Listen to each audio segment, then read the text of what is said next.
কেবিনেটত আমাৰ জীৱিকা সখী বাইদেউসকল আছে কিছু জীৱিকা সখী 5242 গৰাকী বাইদেৱে স্কুটি পোৱা নাছিল তেওঁলোকক আমি একোখনকৈ স্কুটি দিবৰ বাবে সিদ্ধান্ত গ্ৰহণ কৰিছো কিছু ট্ৰান্সপোৰ্ট ট্যাক্সত আমাৰ হাল খলনি আছে বিশেষকৈ ই-ৰিক্সা আদি সহায় কৰাৰ কাৰণে এই সম্পৰ্কৰো বিল এখন কেবিনেটত আহিব আজি কেবিনেটত লোৱা এটা ডাঙৰ সিদ্ধান্ত হ'ল অৰুণোদয় আঁচনিৰ সম্প্ৰসাৰণ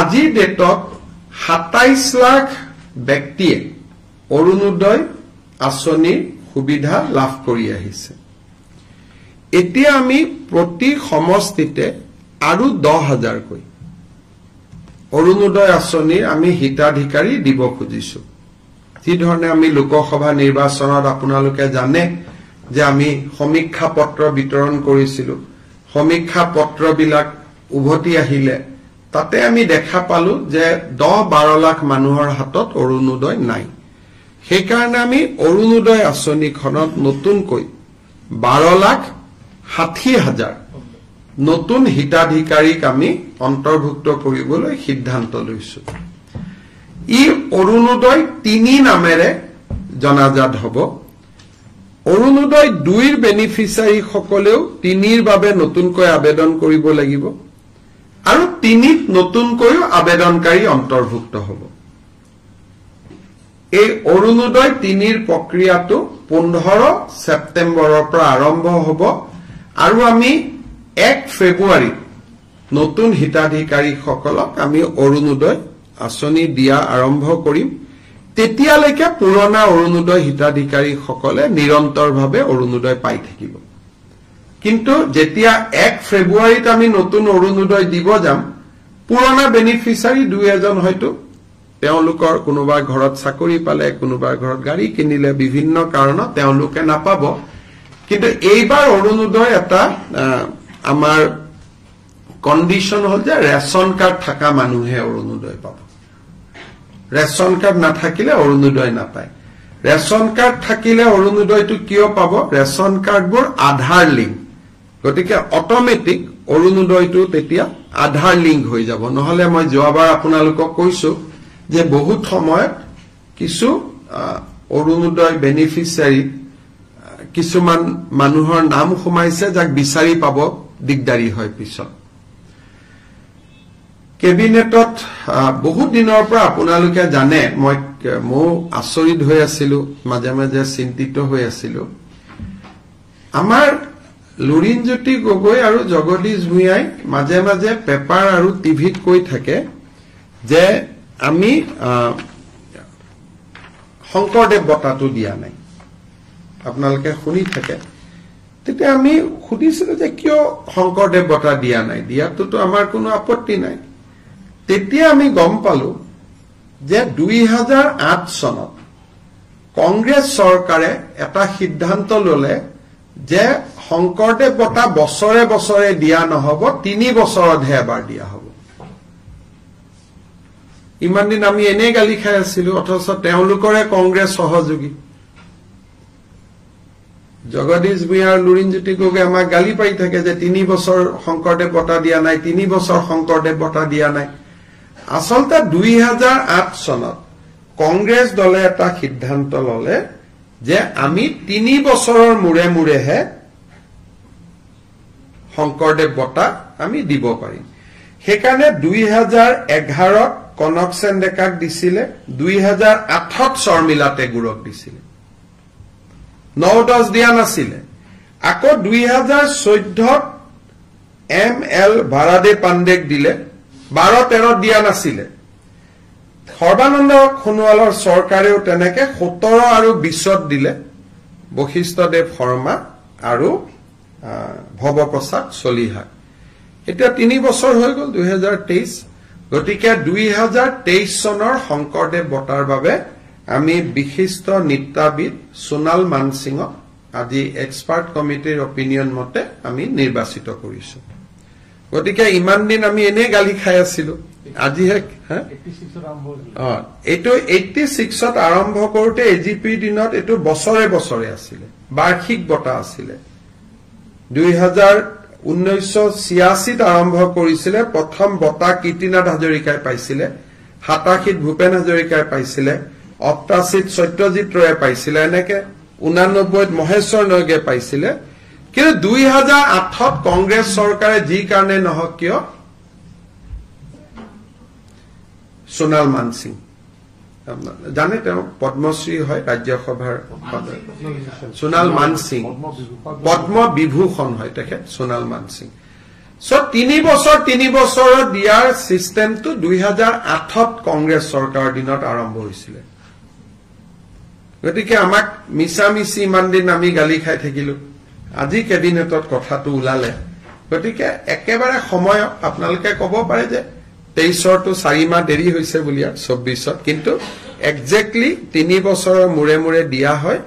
গতিকে আমি সোণাল মানসিঙক দিবৰ কাৰণে আমি সিদ্ধান্ত লৈছো, আৰু তেখেতে যিটো দিনতে সন্মতি দিয়ে তেনেকে আমি নৱেম্বৰ মাহত আমি এটা অনুষ্ঠান কৰি তেখেতক আমি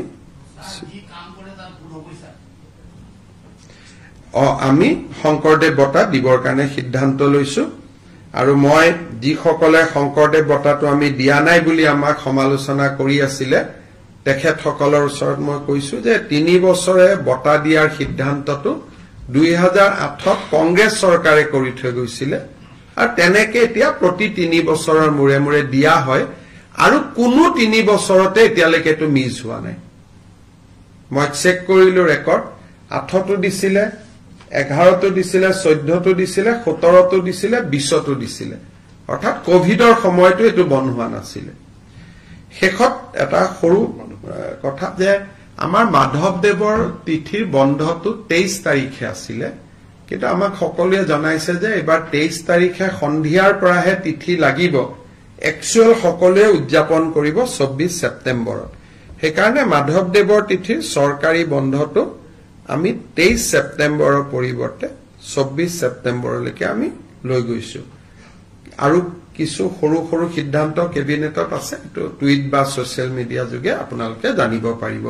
যদি কিবা আপোনালোকৰ 2-এটা প্ৰশ্ন আছে কৰিব পাৰে। আৰু ৰাতিপুৱা মই যথেষ্ট কৈছোৱে, গতিকে এইখিনি ৰিপিট নকৰি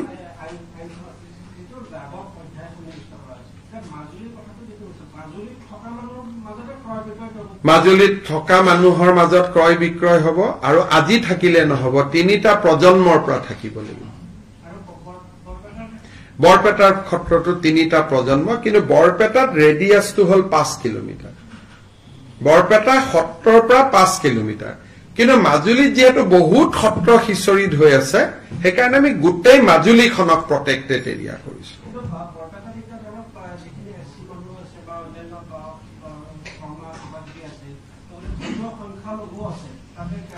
ধৰ্মীয় সংখ্যালঘুও কিনিব পাৰিব যদি 3টা প্ৰজন্মৰ আগৰ পৰা তেওঁলোক আছে।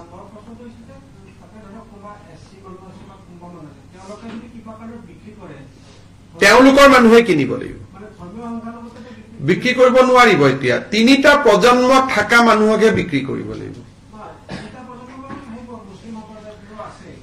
তেতিয়া পাৰিব। কিন্তু আমি জানাত 3টা প্ৰজন্ম তাতে থকা মুছলিম সম্প্ৰদায় নাই। 51 চনত তাত কোনো মুছলিম সম্প্ৰদায়ৰ মানুহ নাছিলে।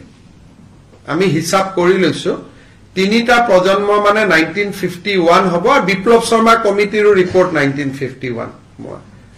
গতিকে 3টা প্ৰজন্ম মানে 75 বছৰ, 75 বছৰ মানে 1951, আৰু 1951ত তাত এজনো ধৰ্মীয় সংখ্যালঘু নাছিলে, বটদ্ৰৱাটো নাছিল। সেইটো হল ধৰক উত্তৰ গুৱাহাটীত এখন ট্ৰাইবেল ভিলেজ আছে, আৰু পীযুষ হাজৰিকাৰ গাঁওখনে কলো, এইটো শিডিউল কাষ্ট গাঁও, কিন্তু ট্ৰাইবেল বেল্ট এণ্ড ব্লক নহয়। এতিয়া সেইটো আমি ট্ৰাইবেল বেল্ট এণ্ড ব্লক কৰি দিম এজ পাৰ চেপ্টাৰ 10, যিটো মাইক্ৰ ট্ৰাইবেল। আগতে চেপ্টাৰ 10ত আছিল ট্ৰাইবেল বেল্ট ব্লক, এটা ডাঙৰ এৰিয়া। তাত অলপ আমি সংশোধন আনিলো, আনি সৰু সৰু গাঁওকো আমি tribal belt and block declare কৰাৰ অধিকাৰ আনিলো। আগতে গোটেই অসমত 12টা ট্ৰাইবেল বেল্ট এণ্ড ব্লক আছিলে, মাৰ্ঘেৰিটা ট্ৰাইবেল বেল্ট, বহুত ডাঙৰ জেগা। সেইখিনি কন্টিনিউ কৰিব, তাত আমি কোনো বাধা দিয়া নাই, এইটো যেনেকে আছে তেনেকে থাকিব।